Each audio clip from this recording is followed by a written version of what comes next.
يا ساعة الفضاء الرحيم الفسيح فبالله كم السلام علیکم، میرا نام عبدالرحیم ہے۔ مختلف احادیث کی کتابوں سے مختلف ٹاپکس سے ویڈیوز بنا رہا ہوں۔ تو ہم امام ابو یعلا موصلی کی جو مجموعہ احادیث ان سے کچھ حدیثیں۔ اعوذ باللہ من الشیطان الرجیم، بسم اللہ الرحمن الرحیم۔ حدیث نمبر 3850، حضرت انس رضی اللہ تعالیٰ عنہ سے روایت ہے کہ ایک آدمی نے نبی کریم صلی اللہ علیہ وسلم سے دریافت کیا کہ فجر کا وقت کیا ہے۔ بس آپ صلی اللہ علیہ وسلم حضرت بلال رضی اللہ تعالیٰ عنہ کو حکم دیا، بس انہوں نے فجر کی نماز کے لیے اذان دی، پھر انہوں نے اقامت کہی، پھر آپ صلی اللہ علیہ وسلم نے نماز پڑھائی۔ پھر جب دوسری صبح ہوئی تو آپ صلی اللہ علیہ وسلم نے فجر کی نماز ادا کرنے میں دیر کی، یہاں تک کہ خوب روشنی ہو گئی۔ بس جب آپ صلی اللہ علیہ وسلم فارغ ہوئے تو فرمایا سواری کہاں ہے؟ بس وہ آدمی کھڑا ہوا۔ آپ صلی اللہ علیہ وسلم نے فرمایا اس کے بعد اور اس کے درمیان کا وقت ہے۔ ایک اور حدیث ہے 3851، حضرت انس رضی اللہ تعالیٰ عنہ سے پوچھا کیا رسول اللہ صلی اللہ علیہ وسلم حال بلند فرما کے دعا کیا کرتے تھے؟ انہوں نے جواب دیا جی ہاں، جمعے کے دن ایک مرتبہ آپ صلی اللہ علیہ وسلم خطبہ دے رہے تھے تو عرض کی گئی بارش نہیں ہوئی، اللہ سے دعا کریں۔ حضرت انس رضی اللہ تعالیٰ عنہ فرماتے ہیں آپ صلی اللہ علیہ وسلم نے اپنے مبارک ہاتھوں کو بلند کیا حتیٰ کہ میں نے آپ صلی اللہ علیہ وسلم کی بغلوں کی سفیدی کی زیارت کی۔ بس بارش آئی جبکہ آسمان میں کوئی بادل میں نے نہیں دیکھا۔ بس ابھی آپ صلی اللہ علیہ وسلم نماز پڑھ کے فارغ ہوئے تھے کہ وہ جوان جس کا گھر قریب تھا اپنے گھر والوں کی طرف راہ کرتا، بس ایک جمعہ ہی تک رہی۔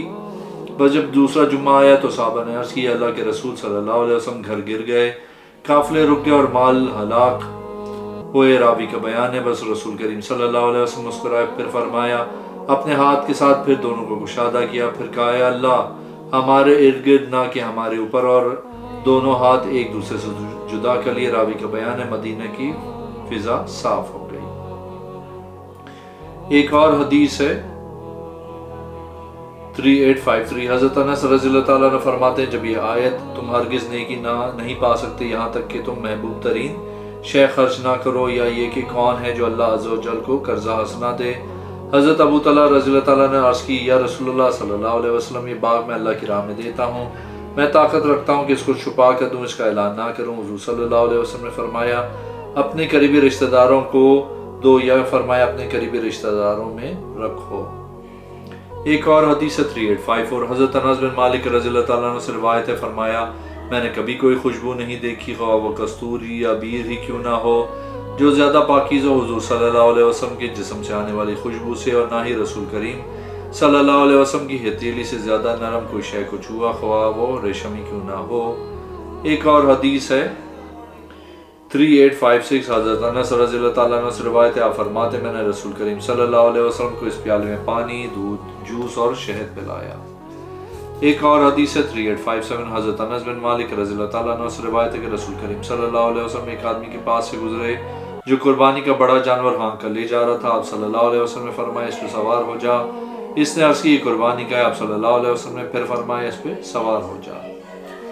ایک اور حدیث ہے 3859، حضرت انس رضی اللہ تعالیٰ عنہ سے روایت ہے ارینیہ قبیلے کے کچھ آدمی مدینہ آئے، مدینہ کے کھانا انہیں پسند نہ آیا، بس رسول کریم صلی اللہ علیہ وسلم نے انہیں صدقے کے اونٹوں میں بھیج دیا، فرمایا اس کے پیشاب بھی پیو اور اس کے دودھ بھی پیو۔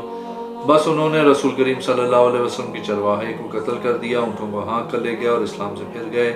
ان کو پکڑ کے نبی کریم صلی اللہ علیہ وسلم کی بارگاہ میں لایا گیا، بس آپ صلی اللہ علیہ وسلم نے ان میں سے ہر ایک کا ایک ہاتھ اور ایک پاؤں مختلف سمت سے کاٹ دیے، ان کی آنکھوں میں گرم سلائیاں پھروا دی اور ان کو ہرا کے مقام پہ پھینک دیا۔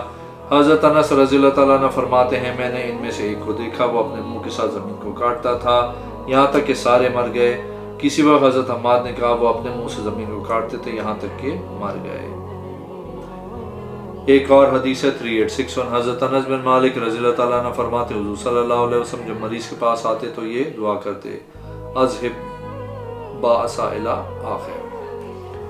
ایک اور حدیث ہے 3862، حضرت انس رضی اللہ تعالیٰ عنہ سے روایت ہے رسول کریم صلی اللہ علیہ وسلم ابو بکر، عمر، عثمان رضی اللہ تعالیٰ عنہ الحمدللہ رب العالمین سے اپنی نماز شروع کرتے تھے۔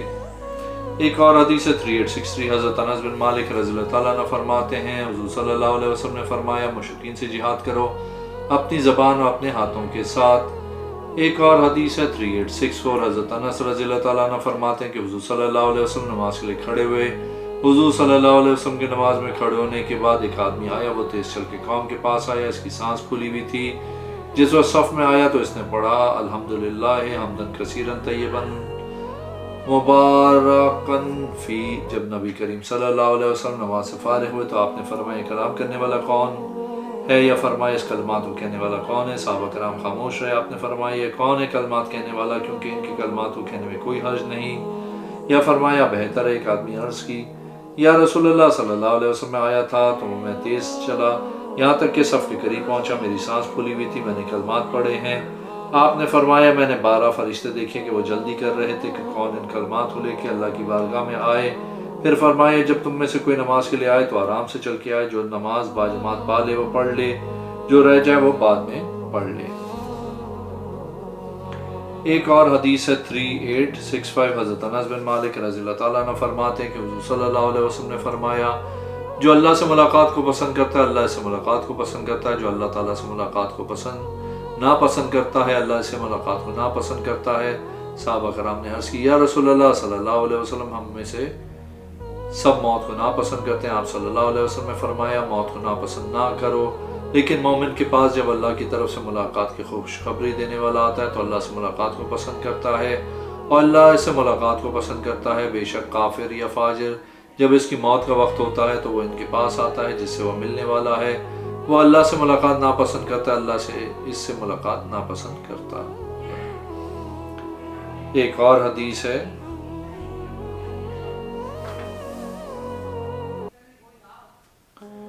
3867،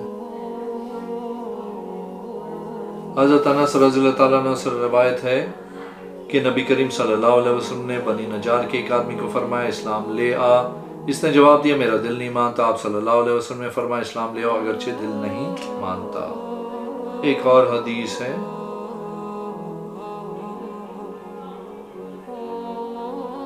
3868، حضرت انس رضی اللہ تعالیٰ عنہ فرماتے ہیں اگر آدمی نبی کریم صلی اللہ علیہ وسلم سے دنیا کی کوئی چیز مانگے اور اس کی وجہ سے اسلام قبول کر لے تو پھر وہ شام نہیں کرے گا یہاں تک کہ اسلام اس کے نزدیک دنیا مافیا سے زیادہ پسندیدہ ہوگا۔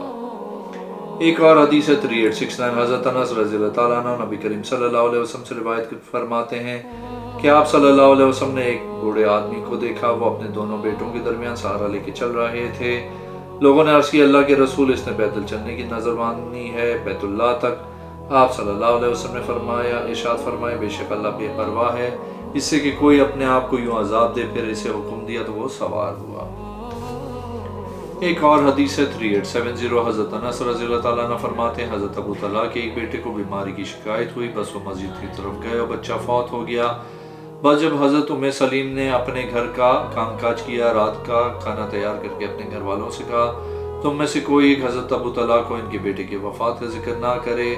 بس حضرت ابو طلحہ رضی اللہ تعالیٰ عنہ اپنے مسجد والے ساتھیوں سمیت واپس آئے تو انہوں نے آ کر کہا بچے کا کیا حال ہے؟ حضرت ام سلیم نے کہا جو حالت ہے بہتر ہے۔ بس ان کے سامنے رات کا کھانا رکھا، انہوں نے اپنے ساتھیوں کے ساتھ مل کے کھانا کھایا۔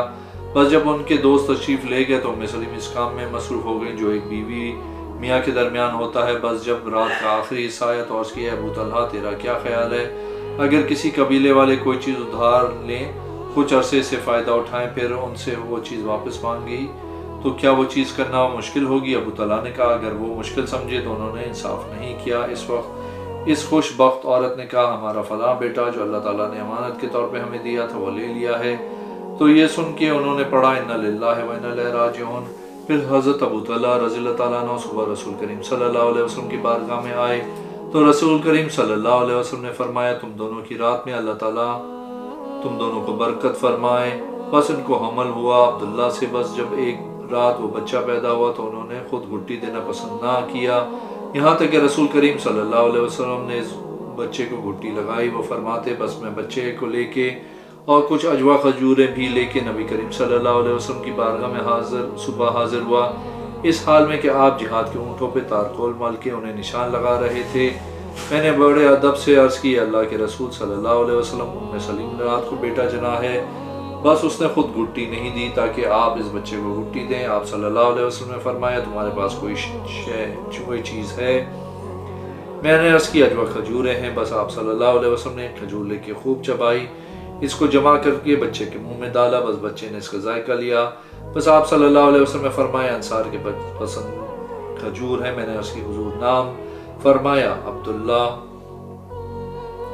ایک اور حدیث ہے 3871، حضرت انس بن مالک رضی اللہ تعالیٰ عنہ فرماتے ہیں کہ حضور صلی اللہ علیہ وسلم جب سفر سے واپس آتے تھے تو آپ صلی اللہ علیہ وسلم مدینہ شریف کی دیواروں کو دیکھتے تو اپنی اونٹنی کی رفتار تیز کر لیتے تھے، اگر کسی اور سواری پر ہوتے تو اس کو حرکت دیتے تھے مدینہ شریف کی محبت کی وجہ سے۔ ایک اور حدیث ہے 3872، حضرت انس رضی اللہ تعالیٰ عنہ فرماتے ہیں رسول کریم صلی اللہ علیہ وسلم حضرت ابو بکر نے بیٹھ کے ایک کپڑے میں لپٹ کے نماز پڑھائی اپنے مرض میں جس میں آپ صلی اللہ علیہ وسلم کا وصال ہوا۔ ایک اور حدیث ہے 3873، حضرت انس رضی اللہ تعالیٰ عنہ سے روایت ہے کہ نبی کریم صلی اللہ علیہ وسلم نماز کی طرف نکلے جبکہ نماز کھڑی ہو چکی تھی۔ بیماری کے دنوں میں ایک آدمی نے آپ کو سہارا دیا، آپ صلی اللہ علیہ وسلم نے اس سے گفتگو کی یہاں تک کہ قریب تھا کہ آپ صلی اللہ علیہ وسلم کی گفتگو کی وجہ سے صحابہ نماز چھوڑ دیتے۔ ایک اور حدیث ہے 3874، حضرت انس بن مالک رضی اللہ تعالیٰ عنہ سے روایت ہے نبی کریم صلی اللہ علیہ وسلم نے اپنی بیویوں پہ ایک ہی غسل کے ساتھ ایک رات چکر لگایا۔ ایک اور حدیث ہے 3875، حضرت انس رضی اللہ تعالیٰ عنہ سے روایت ہے حضرت عبد الرحمن بن عوف رضی اللہ تعالیٰ عنہ نے سونے کی ڈالی یا گٹھلی کے وزن کے برابر سونے کے بدلے نکاح کیا۔ رسول کریم صلی اللہ علیہ وسلم نے ان سے فرمایا ولیمہ ضرور کرو اگرچہ ایک بکری کے ساتھ ہی ہو۔ ایک اور حدیث ہے 3876، حضرت انس رضی اللہ تعالیٰ عنہ فرماتے حضور صلی اللہ علیہ وسلم نے آدمی کو زعفران کے ساتھ اپنے آپ کو رنگ لینے سے منع فرمایا۔ ایک اور حدیث ہے 3877، حضرت انس رضی اللہ تعالیٰ عنہ سے روایت ہے نبی کریم صلی اللہ علیہ وسلم نے منع فرمایا کہ آدمی زعفرانی رنگ لگائے۔ ایک اور حدیث ہے 3878، حضرت انس رضی اللہ تعالیٰ عنہ فرماتے حضور صلی اللہ علیہ وسلم نے حضرت صفیہ کو آزاد کیا اور ان کے آزاد کرنے کو ان کا حق مہر بنایا۔ ایک اور حدیث ہے 3879، حضرت انس رضی اللہ تعالیٰ عنہ سے روایت ہے کہ حضور صلی اللہ علیہ وسلم نے فرمایا تم میں سے کوئی بھی کسی مصیبت کے آنے کی وجہ سے موت کی تمنا نہ کرے گا، تمنا ضروری کرنی ہے تو یہ کہے اللہ مجھے زندہ رکھ، جب تک زندگی میرے لیے بہتر ہے مجھے موت دے جب وفات میرے لیے بہتر ہو۔ ایک اور حدیث ہے 3880، حضرت عبدالعزیز بن صہیب فرماتے ہیں میں نے حضرت انس بن مالک رضی اللہ تعالیٰ عنہ کو فرماتے ہوئے سنا کہ رسول کریم صلی اللہ علیہ وسلم نے فرمایا کسی بھی مصیبت کے آنے کی وجہ سے مومن موت کی تمنا نہ کرے بس اگر وہ ضرور ہی ایسا کرنے والا ہو تو یوں کہ اللہ مجھے اس وقت زندہ رکھ جس وقت تک زندگی میرے لیے بہتر ہو، جب موت میرے لیے بہتر ہو تو موت دے دینا، مجھے موت دے دینا۔ ایک اور حدیث ہے 3881، حضرت عبدالعزیز بن صہیب فرماتے ہیں کہ حضرت قتادہ نے حضرت انس رضی اللہ تعالیٰ عنہ سے پوچھا کون سی دعا ہے جو حضور صلی اللہ علیہ وسلم کثرت سے کیا کرتے تھے؟ حضرت انس رضی اللہ تعالیٰ عنہ نے فرمایا آپ صلی اللہ علیہ وسلم اکثر یہ دعا کرتے تھے اللہم آتنا فی الدنیا حسنۃ وفی الآخرۃ حسنۃ وقنا عذاب النار۔ حضرت انس رضی اللہ تعالیٰ عنہ فرماتے جب دعا کرنے کا ارادہ فرماتے تو ان کلمات سے دعا کرتے تھے۔ ایک اور حدیث ہے حضرت 3882، حضرت انس رضی اللہ تعالیٰ عنہ فرماتے حضور صلی اللہ علیہ وسلم یہ دعا کرتے تھے اللہم انی اعوذ بکا من الحرم واعوذ بکا من الجبن واعوذ بکا من البخل واعوذ بکا من الکسل۔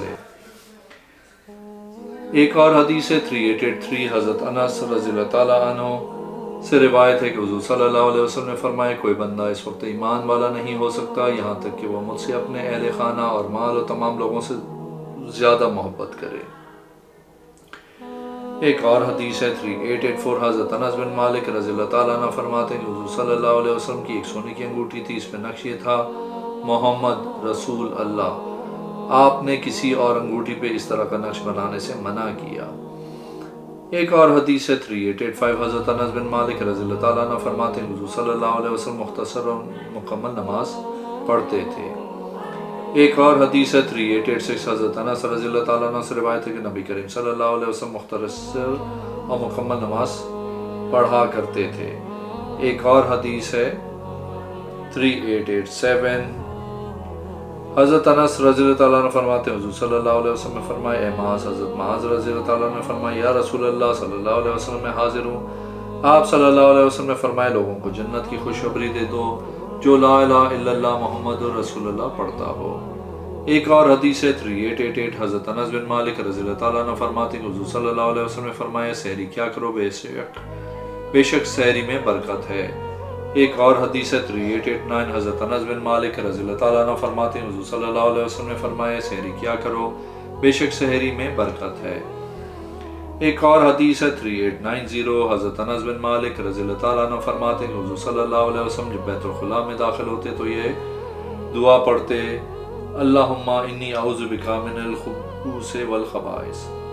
ایک اور حدیث ہے 3891 حضرت انس رضی اللہ تعالیٰ عنہ فرماتے ہیں میں عام طور پہ خشک کھجوروں کی شراب پیتا تھا، اچانک ہم نے آواز دینے والے سے سنا خبردار شراب حرام کی گئی ہے۔ انہوں نے کہا انس اس کو بہا دو۔ حضرت انس رضی اللہ تعالیٰ عنہ فرماتے ہیں اللہ کی قسم انہوں نے نہیں کہا یہاں تک کہ ہم دیکھ لیں اور پوچھ لیں۔ ان دونوں شرابوں میں سے ایک شراب انگوروں کے رس یا کچی کھجور کی ہوتی تھی۔ راوی حدیث بیان کرتے ہیں اس دن وہاں ابو طلحہ، سہیل بن بیدہ اور حضور صلی اللہ علیہ وسلم کے اصحاب بھی تھے۔ ایک اور حدیث ہے 3892 حضرت انس رضی اللہ تعالیٰ عنہ فرماتے ہیں حضور صلی اللہ علیہ وسلم نے فرمایا جو مجھ پہ جان بوجھ کے جھوٹ باندھے اس کو چاہیے کہ وہ اپنا ٹھکانہ جہنم کر لے۔ ایک اور حدیث ہے 3894 حضرت انس بن مالک رضی اللہ تعالیٰ عنہ فرماتے ہیں میں نے ایک دن حضور صلی اللہ علیہ وسلم کو تلاش کیا، مجھے کہا گیا آپ آل مطلب کے درزی کے پاس ہوں گے، آپ کو انہوں نے دعوت دی، آپ نے قبول فرمائی۔ میں چلا گیا یہاں تک کہ آپ کے پاس داخل ہوا تو درزی نے آپ کے آگے کدو شریف رکھا تھا۔ میں کدو شریف تلاش کر کے آپ صلی اللہ علیہ وسلم کے آگے رکھنے لگا کیونکہ میں جانتا تھا کہ آپ اس کو پسند کرتے ہیں۔ ایک اور حدیث ہے 3895 حضرت انس بن مالک رضی اللہ تعالیٰ عنہ فرماتے ہیں کہ حضور صلی اللہ علیہ وسلم نے فرمایا میری امت کی مثال اس نہر کی طرح ہے جو اسے 5 دفعہ غسل کرے اس کے جسم پہ میل رہے گی، جب کلی کرے گا اس کے منہ کے گناہ معاف ہو جائیں گے، جب اپنے چہرے کو دھوئے تو اس کے ساتھ چہرے کے گناہ معاف ہو جائیں گے، پھر جب سر کا مسح کرے گا تو اس کے ساتھ سارے گناہ معاف ہو جائیں گے، پھر جب پاؤں کے گناہ دھوئے گا تو اس کے ساتھ اس کے پاؤں کے سارے گناہ معاف ہو جائیں گے جن پیروں سے چل کے گیا تھا اور اس کے گناہ کیا تھا۔ حضرت انس رضی اللہ تعالیٰ عنہ فرماتے ہیں حضور صلی اللہ علیہ وسلم نے فرمایا میری امت میں سے کچھ لوگ ایسے ہوں گے جو دین سے اس طرح نکل جائیں گے جس طرح تیر اس کمان سے نکلتا ہے، آسمان کی سائے کے نیچے قتل ہونے والوں میں سے وہ سب سے برے ہوں گے۔ مبارک ہو جو ان کو قتل کرے، ان کو خوشخبری ہو جس کو وہ شہید کرے، خوشخبری ہو ان کے لیے جن کو وہ شہید کرے۔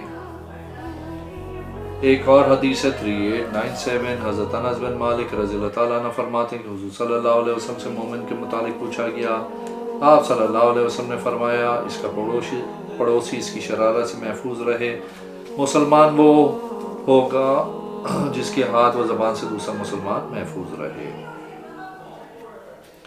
ایک اور حدیث ہے 3898 حضرت انس بن مالک رضی اللہ تعالیٰ عنہ فرماتے ہیں کہ حضور صلی اللہ علیہ وسلم نے فرمایا کیا میں تم کو شر کے متعلق نہ بتاؤں؟ صحابہ کرام نے عرض کی کیوں نہیں؟ آپ صلی اللہ علیہ وسلم نے فرمایا تم میں شرارتی وہ ہے کہ اس کے شر سے بچا جائے اور اسے بھلائی کی امید نہ رکھی جائے، تم میں بہتر وہ ہے جسے بھلائی کی امید رکھی جائے اور اس کے شر سے نہ بچا جائے۔ ایک اور حدیث ہے 3899 حضرت انس بن مالک رضی اللہ تعالیٰ عنہ نے فرمایا کہ حضور صلی اللہ علیہ وسلم نے فرمایا 3 چیزیں میری امت میں رہیں گی یہاں تک قیامت آ جائے، نوحہ اپنے نسب پہ فخر، تیسرا چاند کی منزلوں کا لحاظ کر کے بارش ان کے اثر سے سمجھنا۔ اگر آپ نے میرے چینل کو اب تک سبسکرائب نہیں کیا تو پلیز کیجیے، اس ویڈیو کو لائک کیجیے، اگلے میں انشاءاللہ حاضر ہوں گا۔